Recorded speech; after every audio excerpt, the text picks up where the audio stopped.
Hello, I'm Professor Durudie, and I'm the head of the Conflict Analysis and Management programs here at Royal Roads.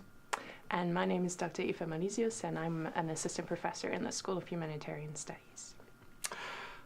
I think we want to welcome you all here to Royal Roads. We probably aren't the first, and we won't be the last to do so. And above all, congratulate you for making it this far on your journey of self-improvement, learning, or whatever other thing motivated you to come back to education and pursue an MA or a diploma. And congratulations also for picking the Conflict Analysis Management program, which is, I think, really one of the most exciting programs that Royal Roads has to offer, and now you are part of it. So very much a warm welcome, and looking forward to meeting you virtually and also when you come to residency in person.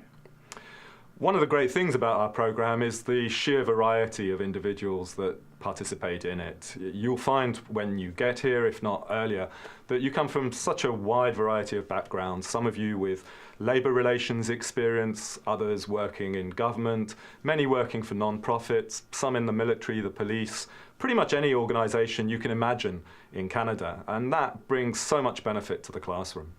Absolutely, and also the diversity of background in conflict analysis and management that you as a student body bring to this program is really enriching. So traditionally we've always had students who may have worked their entire professional life as a mediator, have all the training and certification, and do conflict management practice every single day, and yet come back to get more of the theoretical foundation and a more broader variety of working with and through conflict. And yet we also have other students who really come from a very different background, maybe a trained nurse, a registered nurse, or a health background, some of the other professions that Bill already mentioned, and less of a familiarity with sort of formal conflict management training. Yes, a lot of experience of dealing with conflicts on a daily basis and having that desire to learn more and to know more about how to deal with conflict constructively. So obviously all of you are welcome, and all of those experiences really bring so much more to the classroom, and we and all of our colleagues teaching courses in this program very much look forward in working with you and learning with you even more about how to deal with conflict. The program's been through a period of change recently, not that you'll notice it, we hope, when you're here. What we've done in the last year is brought it into line with the other MA programs that we run in the school. You may know that we also have an MA in Human Security and Peacebuilding, as well as one in Disaster and Emergency Management. And it was clear to pretty much all of us who joined recently that these three programs had quite a lot in common and really should benefit from the insights that students on the different programs could bring. So the core structure, which begins with you, you'll be the first cohort running through it, is one that sees you as a cohort primarily for the first year of your time here. So you will all be together on all of the courses in conflict analysis and management for that first year and the residency at the beginning of the second year. But after that, it splits open into a variety of different streams and electives. And that's really where an additional component of the diversity of the program and the school offerings comes in. So you have a choice of running a course-based option by selecting 3 online courses and a short paper to complete your degree. You might choose an internship, which is worth 6 credits, where you find a professional placement of your choice and do practical experience, on-the-job learning, accompanied by an academic structure, come back for an online course and a short paper. Or you choose the third option, which is a thesis track. That is probably the most academically rigorous part, where you compile a larger piece of action-based research. But keep in mind, all the options are intellectually and academically challenging. You'll find that being forced to think through and reflect on your professional practice, particularly when you're interrogated by the other members of your cohort and the faculty here, is quite a challenge too. One of the other things I wanted to point you to before we sign off is to think about the range and of support services that are available here at Royal Roads University. We've got a fantastic library that you should definitely make the most of online before you even get here, because you've got access to so many different books and electronic journals. But there's also the opportunity to brush up on your writing skills. If you were last maybe in an academic environment quite some time ago, I would strongly recommend that you reach out to some of our academic writing support staff. And there's also some student support services that are here to support those of you who may have other challenges that emerge during the course of your time here at Royal Roads. That includes also financial services, financial aid services, and access to grants or scholarships, things like that. So really all the services you would also find at any other university. And you'll find on the program website links to those services and short videos also from representatives of those services talking more in depth about what it is that they offer and what kind of services you can take advantage of. And make sure to reach out to our programme staff too. Marjorie Campbell and Laurie Kane are here to support you along your journey over the next 2 years, should anything happen during the course of your journey here. The reality is that life happens, and there are many different professional and personal reasons why a student may need to or choose to have to take time out. Ranging from being deployed overseas to having a child with, needing particular attention. So do make sure that you keep us up to date and informed of the challenges that you face so that we can adapt to your needs. At the same time, we should also talk a little bit more about the academic programming that is about to start. So you've just made it into the program and probably are very eager to meet your cohort, your fellow students that you're going to embark on this learning journey together with. For the next 2 years, you're going to spend a lot of time together, both online and in the residencies, very intense times that definitely are going to have an impact on your personal and professional life and career path. And we're very excited to be part of that journey with you. And you'll meet Bill in your first online course in probably just a few days, and you'll meet me in your first residency course for sure. And overall, throughout the program, we're going to be here for you and support you in whatever you need, and to really make sure that you excel as a student with your individual background, your individual interests, and where you want to take this degree.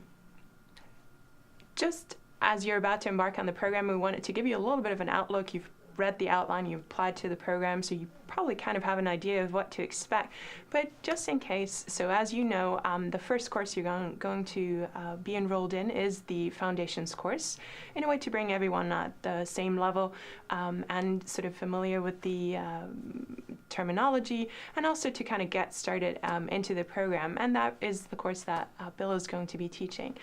The second 2 courses ultimately will be your residency courses, where you come to campus for 2 weeks, very intense, skills-focused learning. You'll read a lot of the theory in the pre-residency part, so that when you come for those 2 weeks on campus, they're going to be very intense, very much working with exercises, role plays, activities that really start to shape your foundation for a conflict management practitioner.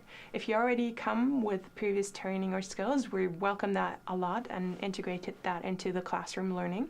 And if you're kind of new to this type of activity and setting, that is just as great, and you'll take a lot from those courses in really shaping your thinking as what it means to be a conflict management practitioner.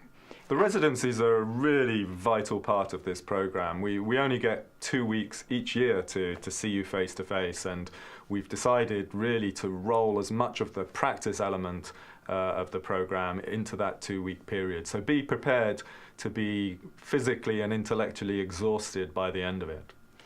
Which also means that, in a way, you kind of make sure that you put your life at home on hold, your job, and also your private life, so you really can enjoy those intense 2 weeks on campus and really be here for that learning experience, which all of our students and alumni will attest to is one of the great parts of that learning journey, and really has an impact on you for the rest of your life. In fact, we find that quite often some of the teams that we put students together in, whether it's in online courses or during the residency, are teams that remain active throughout their professional careers. I've heard of students who did the Masters in Conflict Analysis here over a decade ago, where they, each time they encounter a real problem in real life, contact the team members all over again. So it just shows you the strength of the bonds that are formed here, particularly during those residency periods. After the residency, you'll be embarking on a series of courses looking variously at research methods, focusing also on legal aspects that you need to be alert to relating to conflict analysis and management, and also on the kind of psychology of organizational behavior and how that impacts. All of those informed by a systems outlook that we think is essential to understand conflicts in the whole. With all of that under your belt, so the online foundations, the first residency, and those online courses, you come back for a second residency. And the beauty of this also is probably as you move along in the program, you'll start applying your learning and your skills already in your professional and your private life. And you'll see how your way of interacting with others and your way of interacting with conflict really starts to shift. So when you come back for that second residency, you really are ready for that next level of applied skills, of working through cases. This is one of the residencies where you are even more invited to bring real-life cases that you might encounter personally, professionally, or that you would love to get engaged with, to use them as examples and case studies in the classroom to come up in the safe learning environment with solutions, with ways forward, with exploring different options of how to make a difference in that conflict system, and what is it that you can do, and how you can work together with a team on changing the dynamics of that conflict system. It's only after that second residency that you then have to select one of the options that Eva outlined earlier. Are you going to pursue a thesis track, really almost cutting yourself off entirely for the rest of that second year and focusing on pure applied academic research with a close personal supervisor? Or are you more interested in pursuing professional development and practice, maybe through a field placement or internship that can be arranged collaboratively with staff here at Royal Roads? Or alternatively, you may want to avail yourself of the opportunity of doing courses from the school more broadly, examining aspects that you maybe wouldn't be introduced to in a strictly conflict analysis and management program, but that have greater bearing on humanitarian dimensions such as disaster management or even peace-building operations. And in that regards, you would then select another 3 electives to complete your second year program. You'll have seen the range of electives that are on offer online, and you will see introductions to each of those from the faculty that will be instructing them in due course. And of course, at the end of all of this is ideally the successful completion of your MA in Conflict Analysis and Management. And one of the highlights of our years, of course, always is when our students come back for convocation and when we can celebrate that success of your academic accomplishments with you and your families. So don't lose that out of sight either. There is a lot of hard work ahead of you, a very intense 2 years, but there is that highlight at the end of it as well. So we very much look forward to seeing you very soon, both online and in person here on campus. Bye-bye. Bye.